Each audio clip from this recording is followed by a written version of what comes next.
सावधान। इडमो अरिहन्ताडम् इडमो सिद्धाडम् इडमो आयरियाडम् इडमो वज्जायाडम् इडमो लोये सवसाहुडम् मंगलम भगवान वीरो मंगलम गौतमो गणी मंगलम कुंद कुंदाद्यो जैन धर्मोस्तु मंगलम सर्वमंगल मांगल्यम सर्वकल्याणकारकम प्रधानम सर्वधर्माणां जैनं जयतु शासनं जैनं जयतु शासनं जीवमजीवं दव्वं जिणवरवसहेण जेणणे दिठं देविन्दविन्दवन्दं वंदे तम सर्वदा शीर्षा। देखो, यह लोक 6 द्रव्यों से मिलकर बना है। जाति अपेक्षा 6 और संख्या अपेक्षा अनंतानंत कितने हैं? जाति अपेक्षा 6 और संख्या अपेक्षा अनंतानंत द्रव्यों से मिलकर बना है। इस एक लोक में अनंतानंत द्रव्यों का परिणमन एक साथ हो रहा है। कितने द्रव्यों का हो रहा है? अनंतानंत द्रव्यों का परिणमन एक साथ हो रहा है। उस अनंतानंत द्रव्यों का परिणमन एक साथ हो रहा है तो सब द्रव्य अपने अपने अनुसार परिणमन कर रहे हैं। अब हमें कोई अनुकूल लगता है और कोई प्रतिकूल लगता है। जो अनुकूल लगता है उससे राग करते हैं और जो प्रतिकूल लगता है उससे द्वेष करते हैं। संसार के इस खटर पटर में ही अपने को अपना कल्याण का मार्ग खोजना पड़ेगा। उस घोड़े जैसे कि रेहड़ चलती है तो आवाज़ आती है, और आवाज़ आती है तो क्या होता है? वो घोड़ा पानी नहीं पीता है। और रेहड़ बंद की जाती है तो क्या होता है? पानी आना बंद हो जाता है। अब हम सोचते हैं कि हम यहाँ से भाग जाएं संसार से, तो संसार से बाहर तो भाग नहीं सकते। इस लोक में सिद्ध भगवान को भी रहना है। तो इसके बीच में ही हम किस प्रकार से एडजस्ट करके चलें, ये कला जनमाणी सिखाती। कौन सिखाता है?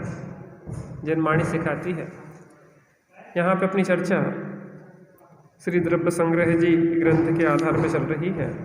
आचार्य भगवत नेमिचंद सिद्धांत देव द्वारा विरचित यह ग्रंथ, इसकी टीका ब्रह्मदेव सूरी द्वारा लिखी हुई है। 58 गाथाओं में निबद्ध यह अति संक्षिप्त सारगर्भित समस्त द्वादशांग का सार जिसमें है, ऐसा यह ग्रंथ है। यह 3 अधिकारों में बटा हुआ है।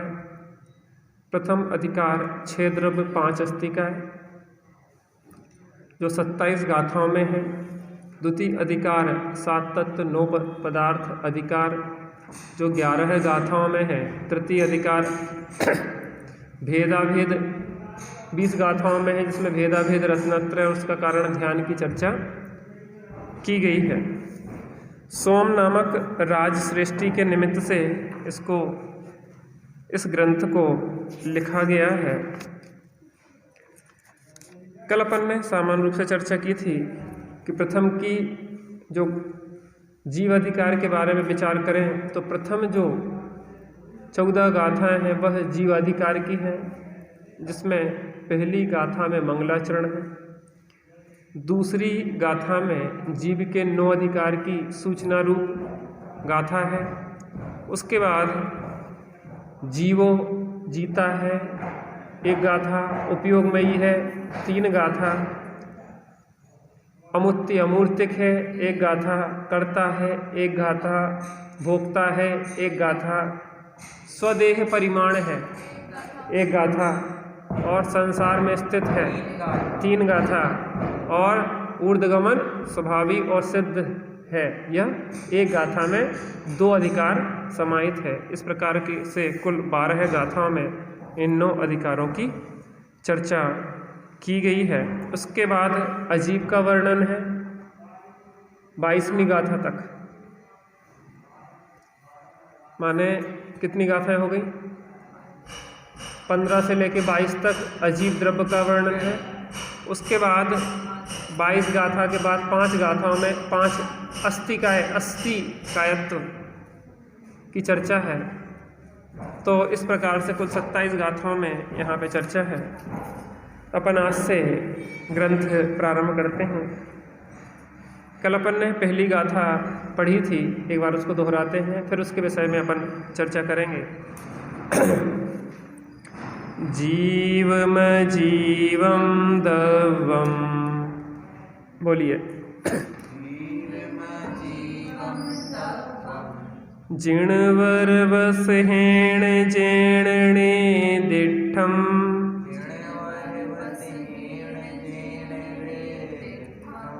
देविंद विंद वंदम, वंदे तम सर्वदा शिरसा। देखो 3 प्रकार से कथन होता है। एक तो अति संक्षेप में होता है, दूसरा मध्यम रीति से होता है, और तीसरा विस्तार रीति से होता है। समयसार जी ग्रंथ के बारे में जयसेन स्वामी कहते हैं कि अति संक्षेप में जिसको समझने की बुद्धि है 12 गाथाओं में समयसार उसके लिए पूरा हो गया। जिसकी मध्यम बुद्धि है उसके लिए 38 गाथा में समयसार पूरा हो गया, और जिसकी विस्तार बुद्धि है उसके लिए 415 गाथाओं में समयसार जी ग्रंथ समझाया गया है। ऐसे ही अति संक्षिप्त बुद्धि वाले को तो मंगलाचरण की गाथा में ही द्रव्य संग्रह समझ में आ जाएगा, और अगर थोड़ा सा मध्यम बुद्धि है तो जीव और अजीब की चर्चा में उतना समझ में आ जाएगा, अर्थात पहला अधिकार में 22 गाथाएं पढ़ के समझ में आ जाएगा। और विस्तार है तो फिर उसके लिए 58 गाथाओं की जरूरत पड़ेगी। देखिए, अन्वय किया जाता है 2 प्रकार से, ध्यान से सुनिए, उपयोग को एकाग्र करिए। 2 प्रकार से अन्वय होता है, एक दंडानुवय, एक खंडानुवय होता है। अन्वय माने उसका अर्थ किस प्रकार से किया जाता है किसी भी गाथा का। तो एक दंडानुवय होता है, खंडानुवय होता है। दंडानुवय माने डंडे से बना हुआ है। डंडा देखा आप लोगों ने? डंडा बिल्कुल सीधा होता है, तो डंडे की तरह सीधा सीधा जैसी जैसी पंक्ति चलती जा रही है वैसे वैसे उसका अर्थ करते जा रहे हैं। यहाँ लिखा है जीव मजीवम दब्बम, जिणवर वस हेण जेण दिठम, तो ऐसे सीधा सीधा अर्थ करते गए तो ये कहलाएगा दंडानुवय। दूसरा कहलाता है खंडानुवय। खंडानुवय में क्या होता है कि इसका अर्थ कैसे निकले, क्या? हाँ, दंडानुवय। अन्वय कहते ना, अन्वय कर रहे हैं, अन्वयार्थ जो नीचे लिखा ना, अन्वयार्थ, अन्वय करते हैं इसका। तो दंडानुवय और एक होता है खंडानुवय। दंडानुवय माने होता है डंडे की तरह सीधा सीधा अर्थ कर दिया जाता है गाथा का, उसको कहते हैं दंडानुवय। और जैसे उसको खंड करके जैसे उसका अर्थ निकले उसको आगे पीछे करके जो समझाया जाता है उसको कहलाता है वो खंडानुवय। क्या कहलाता है बच्चों? खंडानुवय। खंड करके अर्थात आगे पीछे करके उसका अर्थ निकाला जाता है, जैसे जैसे अर्थ निकले उसको कहते हैं खंडानुवय। और क्या कहते हैं? सीधा सीधा अर्थ कर देना गाथा का, उसको कहलाता है दंडानुवय। ठीक है ना? तो यहाँ पे जो अपन चर्चा करेंगे वो दंडानुवय खंडानुवय दोनों से समझ लेंगे। ठीक है ना? तो देखिए, जीव मजीवम दब्बम। जीव ऐसे नहीं पढ़ना जीवम मजीवम दब्बम, जीव मजीवम दब्बम। जीव माने होता है जीव। आप तो इधर देखो, उसको छोड़ो, वो तो चलता रहेगा। संसार की चेपों में ही घोड़े को पानी पीना है, इसलिए हमें भी ऐसी संसार की चेपों में अपना स्वाध्याय करना है। ठीक है? चलने दो, उसका विकल्प छोड़ो। और एक चीज़ हमेशा ध्यान रखना, हमें लगता है कि दूसरा हमें देख के कर रहा है, उन्हें तो तुम दिख ही नहीं रहे, वो तो ऊपर चढ़े। और वो कदाचित तुमसे तुम ये कहो कि तुम अपना काम बंद कर दो, तो बेचारे वो तो दिन भर काम के लिए आए, नुकसान तो किसका होगा? हमारा होगा, इसलिए बंद भी नहीं कर सकते। अब वो इतना एडजस्ट कर रहे हैं कि ज़्यादा हल्ला शोर नहीं हो, तो वो भी प्रयास कर रहे हैं, और अपन भी एडजस्ट कर रहे हैं कि उस शोरगुल के बीच में अपना काम कैसे करें। देखो, परिवार में भी शांति से रहने के यही सूत्र है। व्यक्तियों की विचारधाराएं अलग अलग होती हैं, जीव नाना कर्म नाना लब्धि नाना विद कही, अतएव वर्जित बाद है सौ पर समय के साथ ही। लोगों के अलग अलग विचार होते हैं, और अलग अलग प्रकार के विचार होने के कारण उनकी एक मान्यता नहीं हो पाती है। अब उसमें अपन बैलेंस मिलाते हैं। जैसे एक कमरा बना, तो एक ने कहा कि सफ़ेद कलर पुतना चाहिए, एक ने कहा कि हरा पुतना चाहिए, एक ने कहा कि पीला पुतना चाहिए, किसी ने अलग प्रकार का बताया। तो उन्होंने कहा हरा क्यों पुतना चाहिए? कि आँखें अच्छी रहती हैं, हरा कलर देखो। तो दूसरा कहता है कि हरा कलर पुतवाओ तो उससे अंधेरा रहता है। अंधेरा माने वो जो हरा कलर है वो रोशनी को दबाता है, और आप अगर पीला या क्रीम कलर या सफ़ेद पोत दो तो एक सफ़ेदी सी माने घर में रोशनी सी दिखती है। तो उसके लॉजिक भी अपनी जगह ठीक है, उसका लॉजिक भी अपनी जगह ठीक है। तो आजकल क्या करते पता, 3 दीवारें हैं तो 3 कलर की कर देते, एक सफ़ेद कर दो, एक पीली कर दो, एक हरी कर दो, और छत और कलर की कर दो, और सबके मन रख गए। तो यहाँ भी ऐसी व्यवस्था है कि वो भी अपना काम करते रहे और हम भी अपना काम करते रहें। इसी चेपो चेपो में क्या करना पड़ेगा? घोड़े को पानी पीना पड़ेगा। जीव मजीवम, जीव और अजीब, कितने द्रव्य हैं इस लोक में? कितने द्रव्य हैं? 6 द्रव्य। उसको अगर संक्षिप्त में कहें तो जीव और अजीब, एक जीव और बाकी 5 अजीब। अजीब कौन कौन से हैं? धर्म, अधर्म, आकाश और काल, जे हैं अजीब, और एक है जीव। तो संक्षेप में कहेंगे तो कितने हो गए? 2 जीव। तुम आगे आओ, बोल उपयोग को एकाग्र करो। जीव और अजीब, एक जीव बाकी क्या है? अजीब। तो यहाँ संक्षेप में नेमिचंद देव ने क्या कहा? जीव अजीब। कितने प्रकार के द्रव्य होगा लोक में? इसमें 2 प्रकार के, जीव मजीवम दब्बम। दब्बम माने क्या होगा? द्रव्य। 2 जाति के द्रव्य हैं, एक जीव जाति का द्रव्य है, बाकी सब 5 के कौन सी जाति के हैं? ठीक है। जिणवर वस हेण, जिणवर, जिनों में जो श्रेष्ठ है, वर माने होता है श्रेष्ठ, हेण माने उन्हें क्या है? कहा है। क्या किया है? कहा है। तो जिणवर वस हेण, एक मिनट, हेण माने क्या है इसमें? भगवान, जिणवर वस हेण, जिनवर भगवान ने, ठीक है ना, जिनेन्द्र भगवान ने, जेण निर्दिष्टम, जिन्हें निर्दिष्ट किया है। किसको निर्दिष्ट किया है? जीव और अजीब द्रव्यों को निर्दिष्ट किया है या बताया है। किसने बताया है? जिनेन्द्र भगवान ने। अब इसमें एक शब्द आया जिणवर, जिणवर, तो इसमें विस्तार किया तो जिन, जिन किसे कहते हैं? जिन्होंने मिथ्यात राग द्वेष को जीता है, वो कौन है? जैन। और सम्यक दृष्टि से जिन, एक देश जिन बन गया वो, तो जिसने मिथ्यात और अनंतमंदी को जीता है वो और सम्यक दृष्टि भी एक देश जिन है। और मुनिराज भी जिन है, एक देश जिन, क्योंकि उनने 3 कसायों को जीता है। जिन, जिनवर, जिन, जिन माने सम्यक दृष्टि। अब चौथे, 5वें, 6वें आदि गुणस्थानवर्ती जो मुनिराज हैं तक, वो क्या हो गए? जिन। जिनवर, जिनों में श्रेष्ठ, उनमें श्रेष्ठ कौन है? गणधर, जिनवर। और जिनवर वृषभ, जिनवर वृषभ माने उन गणधरों के भी से भी जो श्रेष्ठ हैं, पूज्य हैं, वो तीर्थंकर परमात्मा, अरिहंत परमात्मा। कौन? जिनवर वृषभ।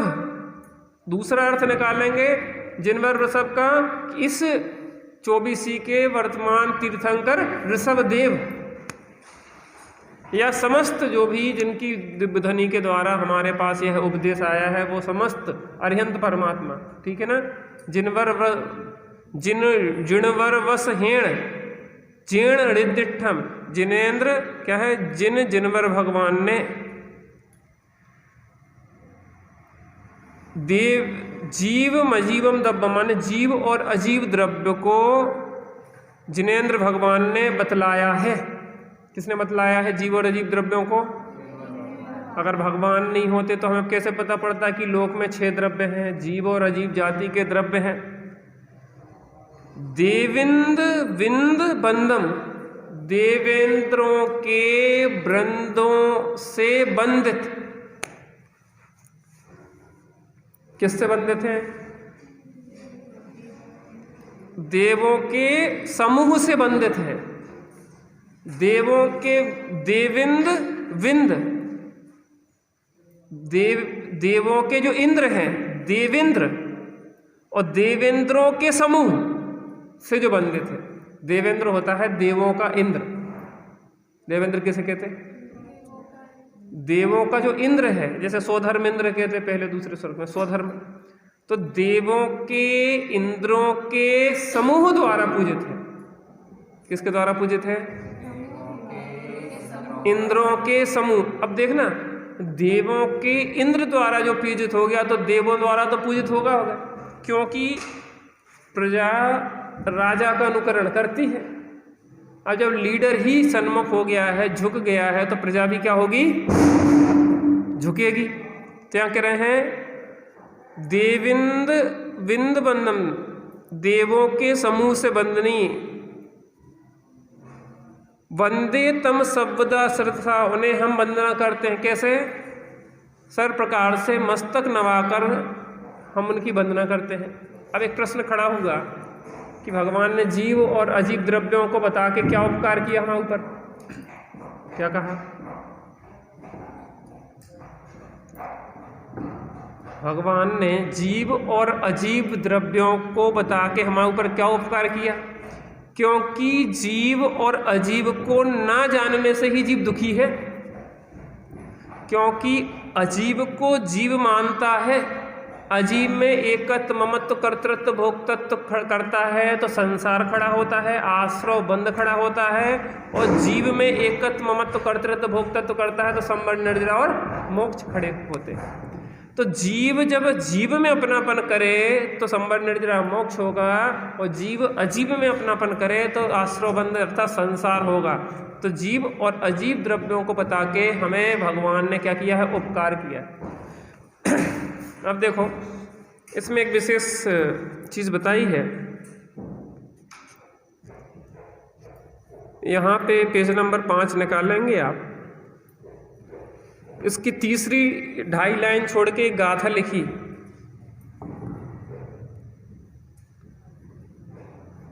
मिल गई आपको 5 में। इसमें एक गाथा है, यह गाथा श्री आराधना सार गाथा है, आराधना सार की गाथा है। भवनालय चालीसा, बोलिए। विंतर देवाण होंतिवतीसा, कप्पा मर 24, चंदो सूरोणरो तिरियो। एक बार फिर से पढ़ते हैं। भवनालय चालीसा, विंतर देवाण होंतिवतीसा, कप्पा मर 24, चंदो सूरोणरो तिरियो। अब इसमें इंद्रों की संख्या बताई। जो 100 इंद्र भगवान के चरणों में नतमस्तक रहते हैं, वो 100 इंद्र कौन कौन से हैं? भवनालय 40।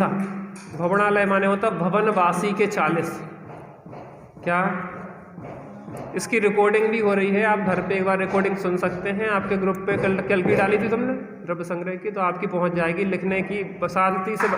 अभी सुन लो, सुनने में क्या हो, लिखने में सुनना नहीं हो पाता, आप वहाँ पे सुन, जो लिखना हो वो पॉइंट लिख लेना, ठीक है ना, तो उससे आप शांति से लिख सकते हैं। फिर से भवनालय 40, भवन वासियों के कितने इंद्र हैं? 40। व्यंतर देवाण होंती 32, व्यंतरों के कितने हो गए? 32। कप्पा मऊ 24, कल्पवासियों के कितने हो गए? 24। चंदो सूरोड़रो त्रियो, चंद्र ज्योतिषियों का चंद्र और सूर, और नरो और त्रियो एक एक किसके हो गए? त्रियंचों के और मनुष्यों के। अब कौन काउंटिंग करके बताएगा टोटल 100 की?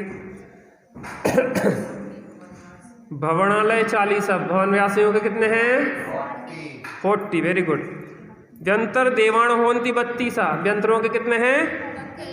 कप्पा मऊ 24, कल्पवासियों के कितने हैं? और चंदो सूरो ये किसके हो गए? ज्योतिषियों के।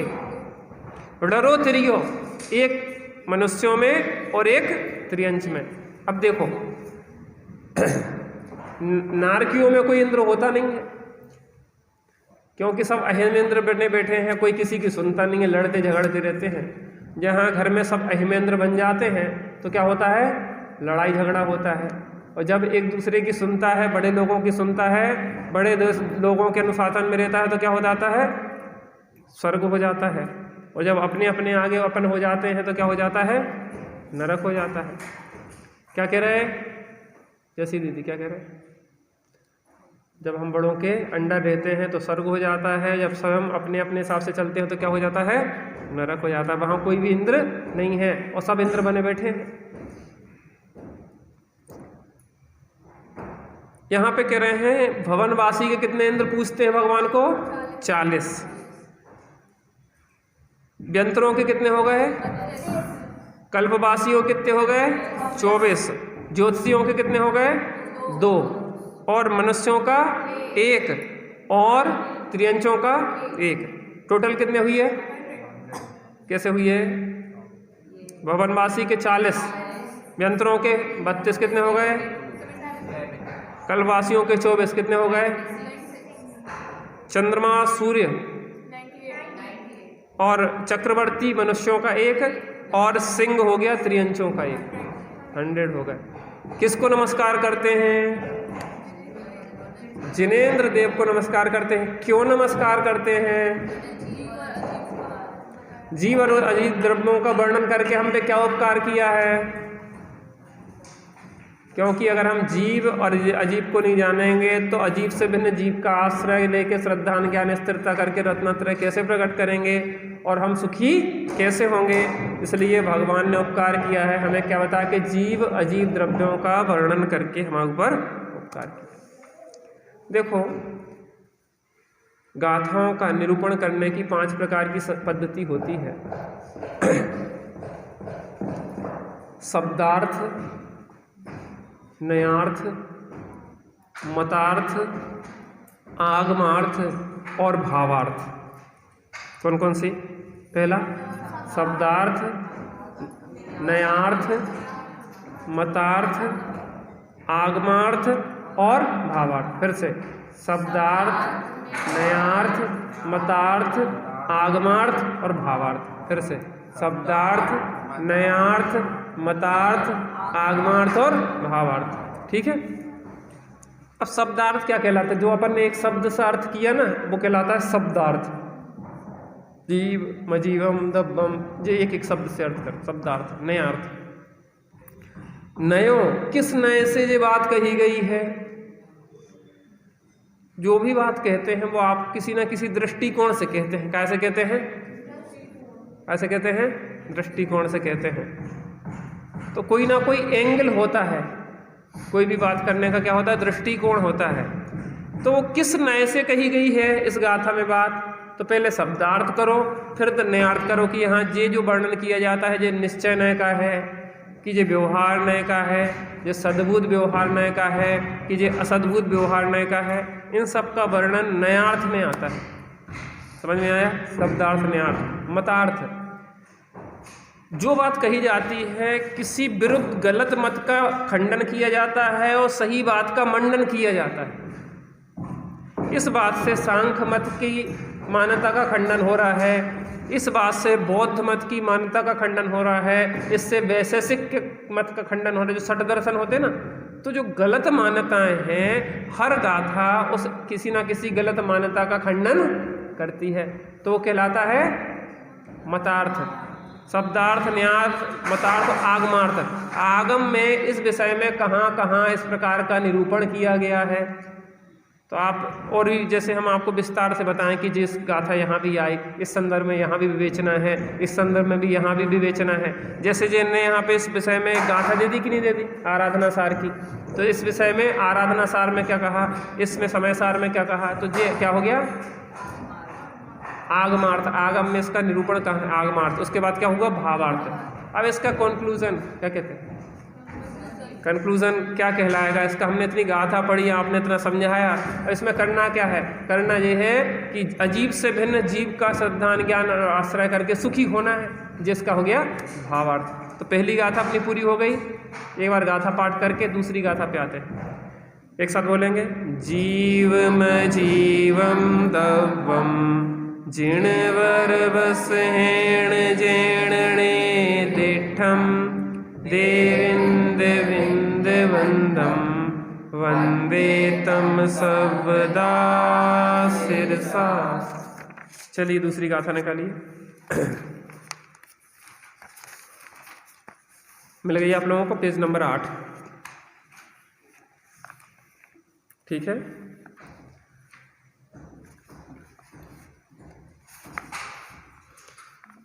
अब इस गाथा में जीव के 9 अधिकारों का वर्णन है। चूंकि पहले कहा है ना कि यहाँ 14 गाथा तक जीव द्रव्य का वर्णन होगा, चूंकि जीव अजीव आदि द्रव्यों की चर्चा आने वाली है, तो पहले 9 गाथाओं में क्या का वर्णन है? जीव द्रव्य का। तो यहाँ पे जीव के 9 अधिकारों की चर्चा है कि जीव को किन किन प्रकार से, किन किन दृष्टिकोण से विचार किया जा सकता है जीव के संदर्भ में। ठीक है ना? अब इस गाथा को अपन शुद्ध करते हैं, पढ़ते हैं। मैं एक एक शब्द से बोलूँगा, उसको आपको दोहराना बहुत अच्छे से, हाथ जोड़ के। जितनी विनय होगी विद्या ददाति विनय। जीवो ऊगमो, थोड़ा आगे आओ बेटे। शब्द देखो आप लोग, इस आपको आती भी हो तो भी ग्रंथ में एक एक शब्द पे नज़र टिकना चाहिए आपकी, क्योंकि कई बार अपन जो रट जाती है वो अपने हिसाब से अपन को याद होती है, उसमें लिखा कुछ और होता है। फिर से देखिए, जीवो ओगमो अमुत्ति कत्ता सदेह परिमाणो भोक्ता संसारत्थो सिद्धो सो विश्व सोढ़ गई। सिद्धो सो विश्व सोढ़ गई। जीवो ओगमो अमुत्ति कत्ता सदेह परिमाणो भोक्ता संसारत्थो सिद्धो सो विश्व सोढ़ गई। विश्व सोढ़ गई। जीवो ओगमो अमुत्ति कत्ता सदेह परिमाणो भोक्ता संसारत्थो सिद्धो सो विश्व सोढ़ गई। जीवोगमो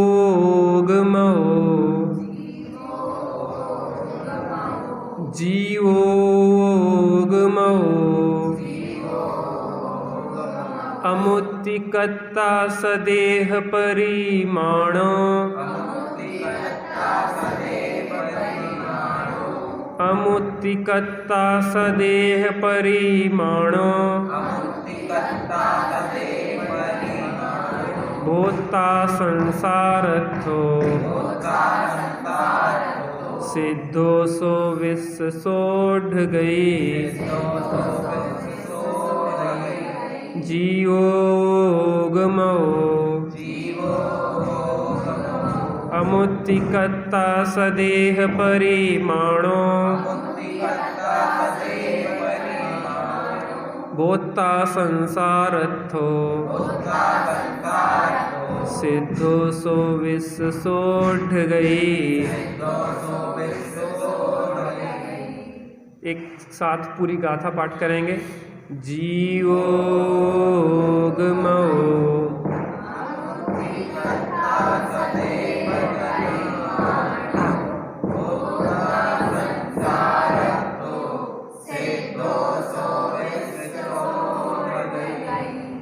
देखो इसमें जहाँ आप चूक सकते हैं उन शब्दों को समझ लें।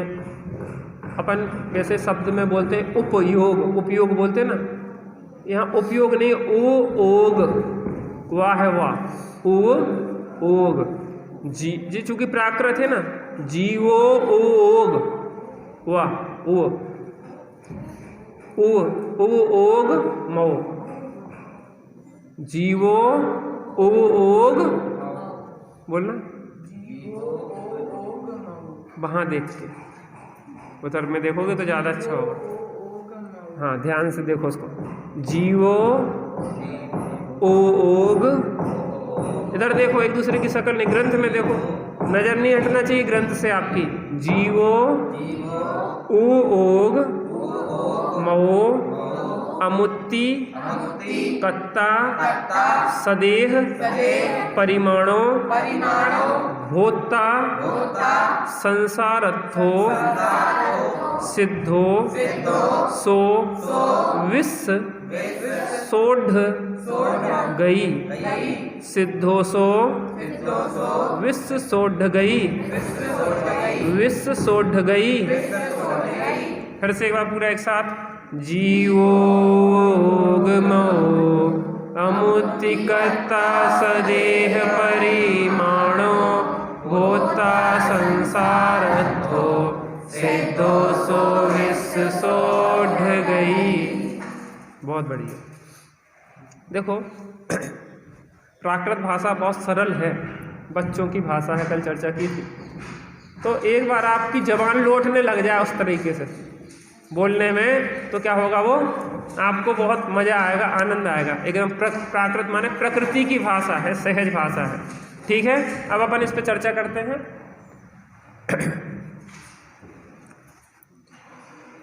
अब अपन सीधे खंडानुवय से चर्चा करेंगे, दंडानुवय से नहीं करेंगे। सीधे सीधे जो अर्थ निकल रहा है जहाँ से, उसको वैसे निकल रहा है। सो माने होता है वह। दूसरी लाइन में पीछे से दूसरा शब्द है सो, मिल गया। सो माने होता है वह, जीव। वह माने क्या हुआ, जीव। किसकी चर्चा कर रही है यहाँ पे, जीव की। तो वो जीव कैसा है, जीवो। जीवो माने जीता है, जीता है। कैसे जीता है, प्राणों से जीता है। कैसे जीता है, प्राणों से जीता है। ओग मो, ओग मो। जीव की चर्चा कर रही ना, जीव के 9 अधिकारों की यहाँ पे इंडेक्स सूचना दे रहे हैं। पहला अधिकार कौन सा है, जीवो, जो जीता है। दूसरा अधिकार है ओ ओग मो, उपयोगमयी है। प्राकृत में बोलेंगे ओ ओग मो और हिंदी में बोलेंगे उपयोगमयी है। अमुत्ति, अमूर्तिक है। प्राकृत में बोलेंगे अमुत्ति और हिंदी में बोलेंगे अमूर्तिक है। कत्ता, करता है। सदेह परिमाणों, अपने छोटे बड़े शरीर प्रमाण है। चींटी में जाएगा तो चींटी के प्रमाणों, हाथी में जाएगा तो हाथी के प्रमाण। भोक्ता, भोगता है। संसारत्थो, संसार में रहने वाला है। कहाँ रह रहे हैं अपन, संसार में रह रहे हैं। सिद्धो, सिद्ध है, सिद्ध दशा में भी है जी। विश्व सोढ़ गई, और अग्नि की ज्वाला की भांति स्वभाव से ऊर्ध्वगमन वाला है। आग ही जलाई हमने, ज्वाला कहाँ जाएगी? नीचे, अगल में, बगल में, कहाँ जाएगी? क्यों जाएगी? क्योंकि वो स्वभाव है। अग्नि जलती है तो कहाँ जाती है? ऊपर जाती है। ऐसे ही आत्मा जब कर्म कलंक के भार से रहित हो जाती है तो कहाँ जाती है? वो ऊपर जाती है। जब तक, जैसे आप तुमड़ी होती ना, तुमड़ी नहीं जानते? एक मटका लो या एक, हाँ मटका ले लो, उसको बिल्कुल मट्टी के लेप से लो, बंद कर दो बिल्कुल मुंह वगैरह, मट्टी के लेप से लगा के उसको समुद्र में, नदी में डाल दो तो नीचे चला जाएगा। लेकिन जैसे जैसे मिट्टी घटती चली जाएगी वो कहाँ जाएगा? ऐसे ही आत्मा का स्वभाव क्या है? ऊर्ध्वगमन है, ऊपर ऊपर जाने का है। ऊपर मीन्स जहाँ तक लोक के अंत तक, क्योंकि उसके आगे तो काल, वो धर्म द्रव्य नहीं है तो गति है तो वहाँ हो नहीं पाएगी, तो ऊपर जा नहीं पाएगी। लेकिन स्वभाव क्या है इसका? ऊर्ध्वगमन। तो यहाँ कह रहे हैं 9 अधिकारों की चर्चा हो, इसमें बताई सूचना रूप। फिर से, सो माने वह अर्थात जीव, जीवो माने जीता है। अच्छा, कोई बात नहीं। वह जीव माने प्राणों से जीता है। ओगमो उपयोग मई है। तुम लोग जल्दी आओ ना तो हम 3:45 तक क्लास ले, 2:45 से आने लग जाओ तो 3:45 से 4:45, जिसमें तुम लोगों की 4 बजे की कोचिंग डिस्टर्ब नहीं होगी। ठीक है, तो जैसा करो तो और जल्दी कर लेंगे अपन। ठीक है, चलिए। ओगमो उपयोगमयी है। अमुत्ति कैसा है? अमूर्तिक है। कत्ता माने करता है। सदेह परिमाणों माने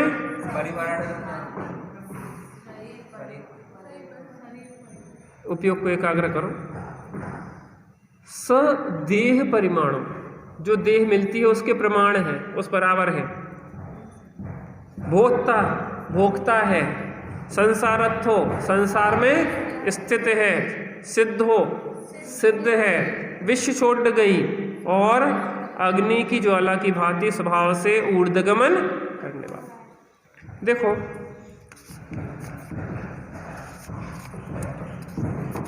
जीव जीता है, कैसे जीता है? प्राणों से जीता है। अब अपन यहाँ पे सीधे सीधे जीवाधिकार की पहली जो गाथा है उससे शुरू करते हैं। तीसरी गाथा पे आ जाएं आप लोग। तीसरी गाथा निकल गई आपकी।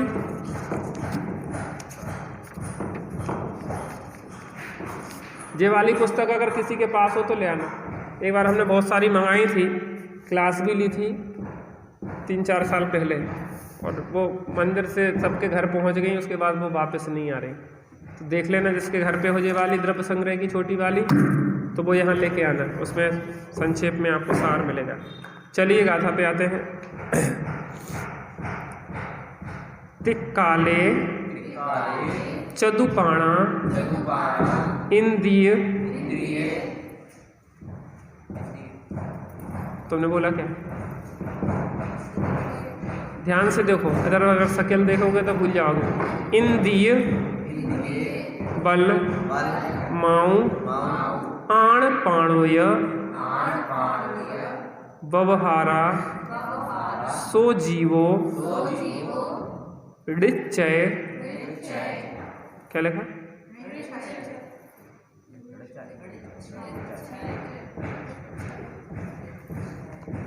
अच्छा, इसमें छा लिखा नहीं, मैं इस वाली से पढ़ रहा था तो इसमें ऋच्चय लिखा, या लिखा, उसमें छा लिखा। आप उससे पढ़ रहे हो इसलिए। ऋच्छय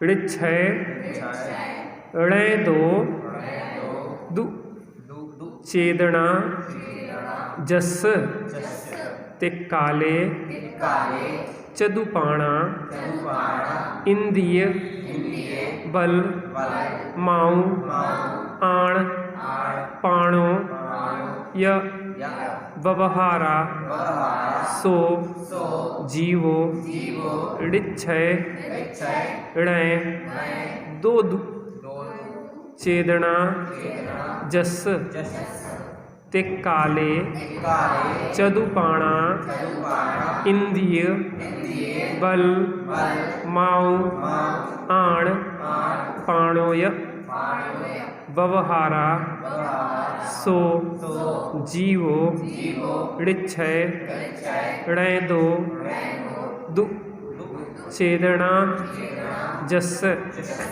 तिक्काले चदुपाणा इंद्रिय बल माऊ आण पाणोय व्यवहारा सो जीवो व्यवहारा सो जीवो ऋक्षय णैदो दुछेदना जस ऋक्षय णैदो दुछेदना जस। एक साथ तिक्काले चदुपाणा इंद्रिय बल माऊ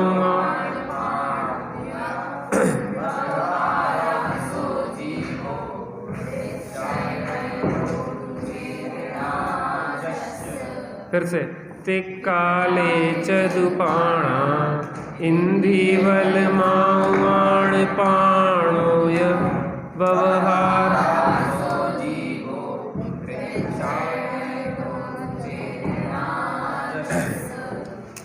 देखो कुछ शब्द अपनी जुबान पे जो चढ़े रहते हैं कई बार अपन वो बोल देते हैं। अपन ने अभी तक इंद्रिय शब्द सुना, इंद्रिय नहीं है इसमें, इंद्रिय इंद्रिय है ना।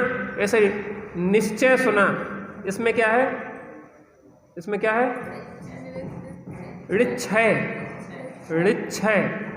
तो अपन को इन शब्दों को थोड़ा ध्यान रखना है कि प्राकृत पढ़ रहे हैं, चूंकि अपन को तो हिंदी वाले शब्द नहीं बोलना है, ठीक है। कोई सुनाएगा गाथा एक बार इसको? हाँ ऐसी सुना।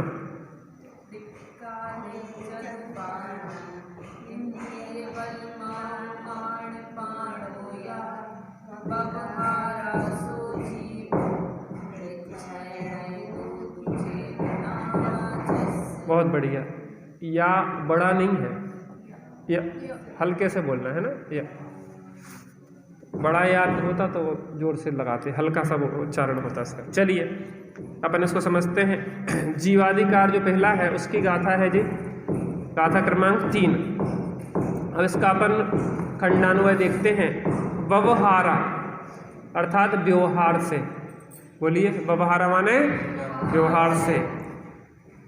जिसके तिक्काले अर्थात भूत वर्तमान और भविष्य काल में, तीनों कालों में, तिक्काले माने क्या हुआ, तीनों कालों में, इंद्रिय अर्थात इंद्रिय, बलम बलम माने बल, आयु माने आयु, और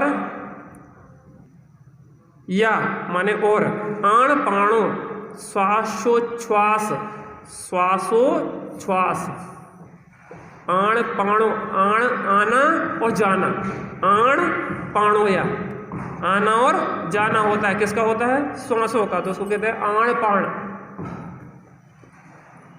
माने श्वासोच्छ्वास।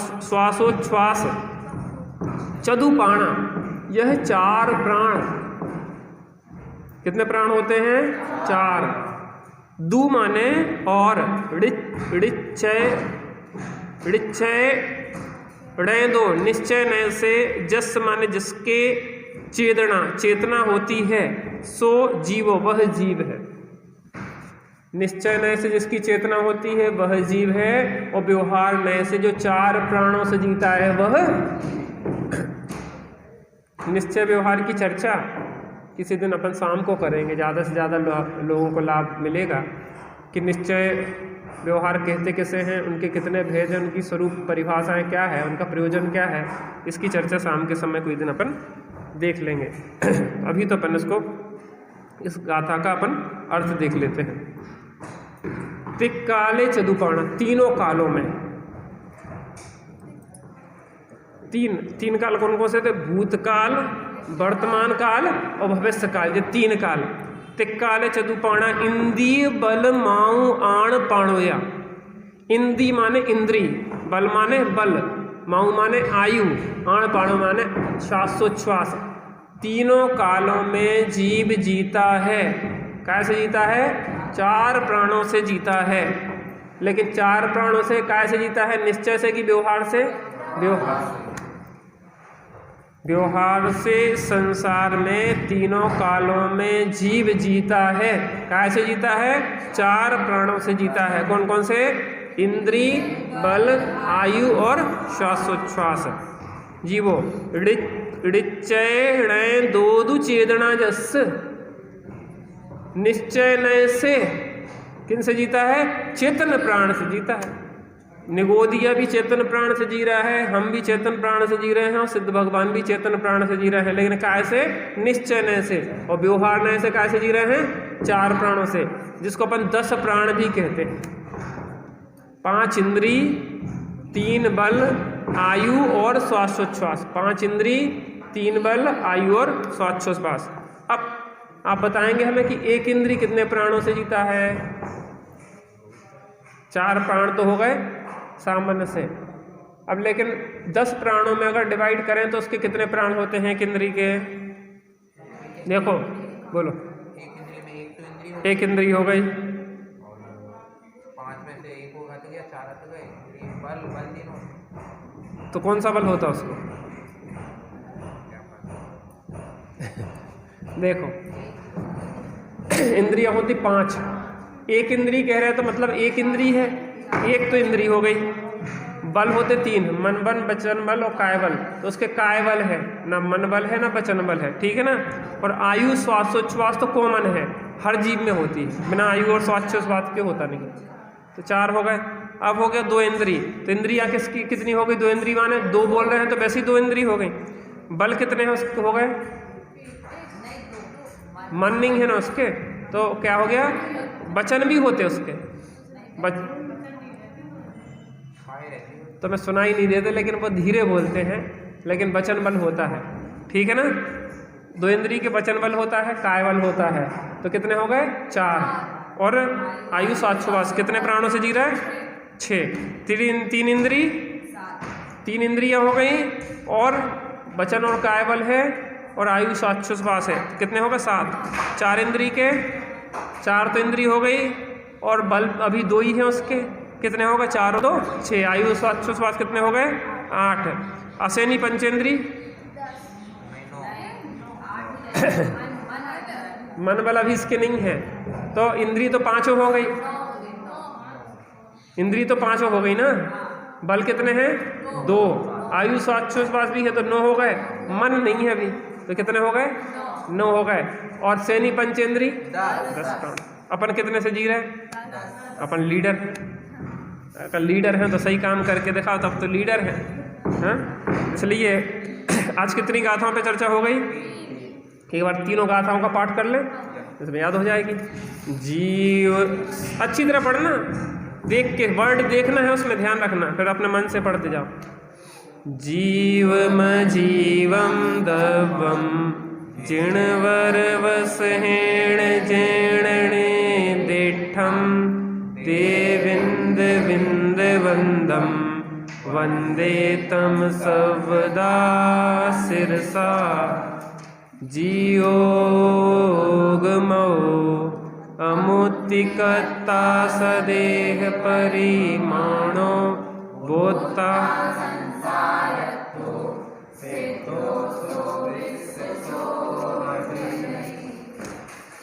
काले चदुपाणा इंद्रिय बल माण पाणोय बवहारा।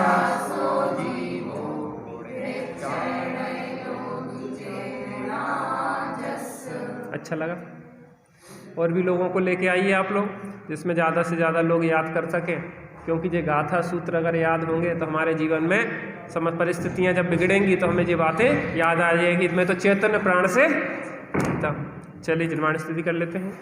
निज निधि निज में बताई यह अनंत उपकार है उस